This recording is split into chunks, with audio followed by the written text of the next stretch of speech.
యాదాద్రి భువనగిరి జిల్లా భూదాన్ పోచంపల్లి మండలం దోతిగూడెం శివార్లోని పరిశ్రమలో పేలుడు సంభవించింది. పరిశ్రమలోని 2వ బ్లాక్ వద్ద ఉన్న కెమికల్ డ్రమ్ములో ఒక్కసారిగా మంటలు ఎగసిపడ్డాయి.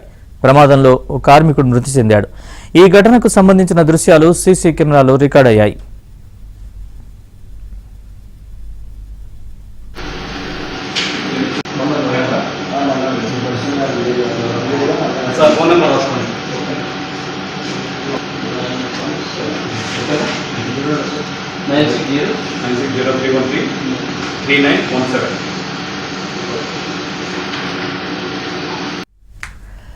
పెద్ద శబ్దంతో పేలుడు సంభవించడంతో విధుల్లో ఉన్న కార్మికులు బయటకు పరుగులు తీశారు. మరోవైపు కార్మికుడు మృతి చెందిన 5 గంటల తర్వాత ఈ విషయం బయటకు తెలిసింది.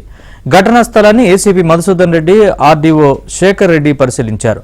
మృతుడికి భార్య, 2 చిన్నారులు సంతానం. ఇదిలా ఉంటే వారం రోజుల్లో 2 ప్రమాదాలు జరగడంతో స్థానికులు తీవ్ర ఆందోళన చెందుతున్నారు.